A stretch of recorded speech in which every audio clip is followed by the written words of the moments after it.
Bonjour, je m'appelle Antoine Jacobson, je suis responsable du Potager du Roi, site historique de l'École nationale supérieure de paysage. Le Potager du Roi, c'est un peu l'archétype des jardins nourriciers.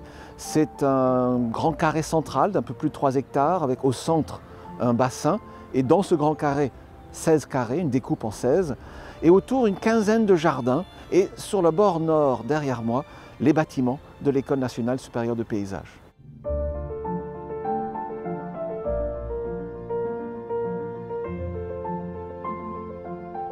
Les objectifs et les ambitions de Louis XIV en construisant le Potager du Roi ne doivent pas être réduits au Potager du Roi.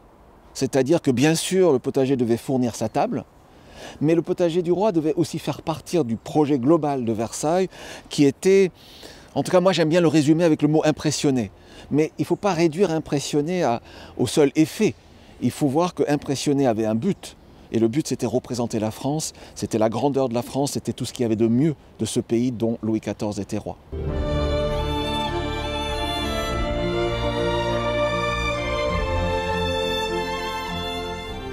L'esprit de l'époque de Louis XIV que nous maintenons, que nous faisons vivre, est à la fois lié à Louis XIV, mais aussi à son jardinier créateur, Jean-Baptiste de La Quinténie, donc premier jardinier ici.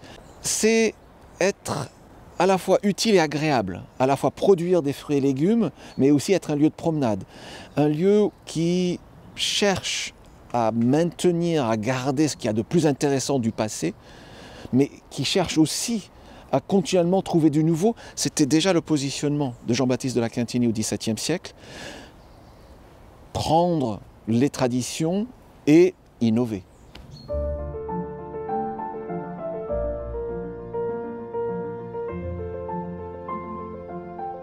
Le rôle du Potager du Roi aujourd'hui dans le maintien et la transmission des pratiques culturales est en réalité quelque chose que le Potager du Roi faisait déjà il y a 340 ans. C'est par cette grille que le roi rentrait dans ce jardin accompagné par des diplomates ou par sa cour, mais aussi par cette grille que le roi venait discuter avec son jardinier, découvrir comment fonctionnait la greffe, comment on taille les arbres. Et aujourd'hui, ce site sert à la fois de transmission de savoir-faire pour la taille des arbres, mais sert aussi de lieu de sensibilisation des paysagistes ou du grand public à notre environnement, aux enjeux de notre environnement et de nos futures manières de cultiver.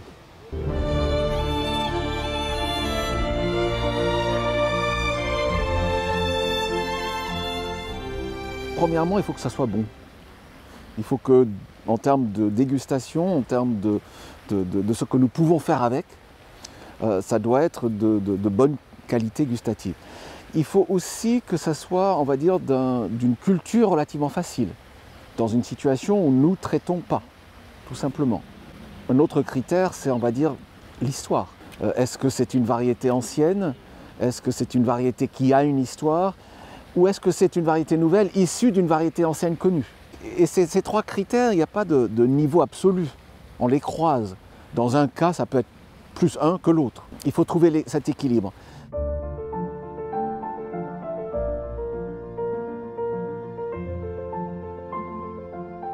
Dans les critères qui interviennent sur le choix des variétés, il y a à la fois les critères donc, historiques, des questions agronomiques et des questions de goût. Alors là, on va essayer de les croiser. Une des choses qui est remarquable au XVIIe siècle ici, c'est que la laitue, les salades, ont une place très importante. Et si je me souviens bien, Jean-Baptiste de La Quinténie, dans son ouvrage, cite une douzaine ou peut-être même une quinzaine de variétés de laitue. Alors là, juste autour de nous, 1, 2, 3, 4, on a 4 laitues différents, sachant aussi que nous, ce n'est pas nécessairement de la laitue paumée. Là, on le voit bien, ça c'est une laitue qui a été coupée. Hein, donc en réalité, on a coupé pour avoir les feuilles, pour pouvoir le faire en mélange dans nos mesclins. Mais on n'a pas que ça. L'autre chose que La Quinténie avait en quantité dans son jardin, il commençait souvent ces plates-bandes, ces parcelles comme ça, c'est des radis. La radis qu'il disait être la manne des jardins. Et c'est très intéressant, c'est-à-dire ici on a des radis qui sont d'une variété contemporaine qui s'appelle le radis glaçon, qui est un radis blanc long. Mais l'objectif entre le radis et les laitues et d'autres plantes potentielles, c'est d'occuper le terrain. C'est-à-dire au moment du semis, que tout soit couvert, qu'il y ait une plante qui pousse partout, et que certaines plantes soient plus rapides, on les enlève, on les consomme, et les autres plantes qu'on laisse sur place se développent et couvrent tout. C'est vraiment cette question, on va dire dans ce sens-là, dans le choix agronomique, dans le choix des critères agronomiques de nos variétés, il faut des variétés avec une certaine vigueur.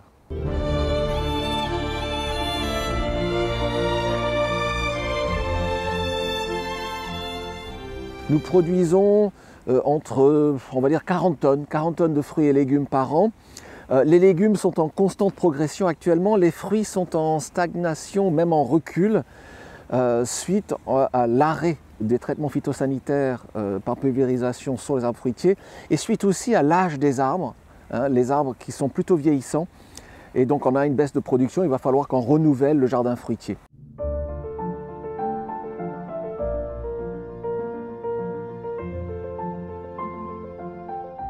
Agriculture urbaine est un mot qui est devenu très à la mode, très important aujourd'hui, mais il faut quand même se dire que toute ville avait une agriculture de proximité. Et le potager du roi, quand il est posé ici, sur l'étang Puant, à côté du château, on est dans un système où un lieu de production par rapport à la maison à côté qui est le lieu de consommation. On est sur une proximité immédiate. Et la ville, ensuite, s'est construite autour. Nous sommes devenus progressivement un site d'agriculture urbaine. J'aurais tendance à vouloir dire horticulture urbaine, car c'est une pratique, on va dire, spécialisée de production.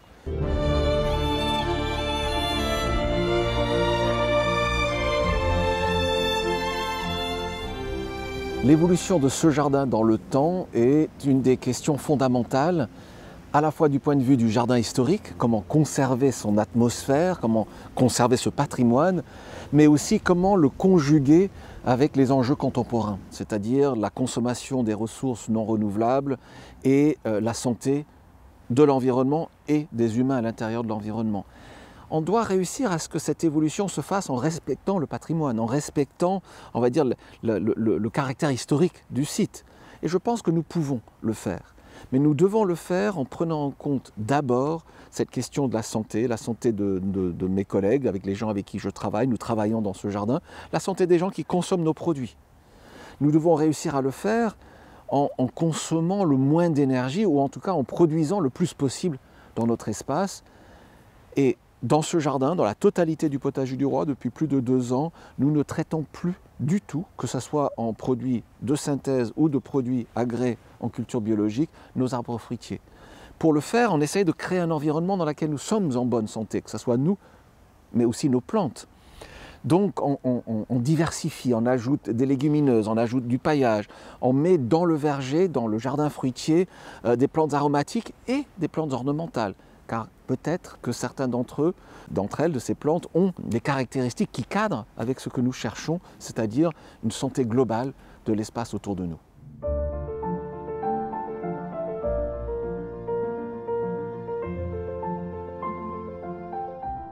Prendre son temps. Cette première vertu du jardinier, c'est la patience. Et la patience de jouer aussi. Pourquoi je dis la patience de jouer?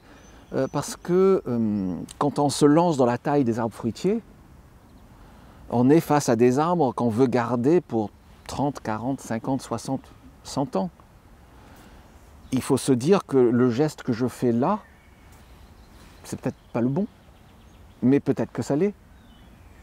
Et je ne peux le savoir que si je me donne le temps de me rappeler de ce que j'ai fait cette année, l'année d'après, et encore l'année d'après, et encore l'année d'après.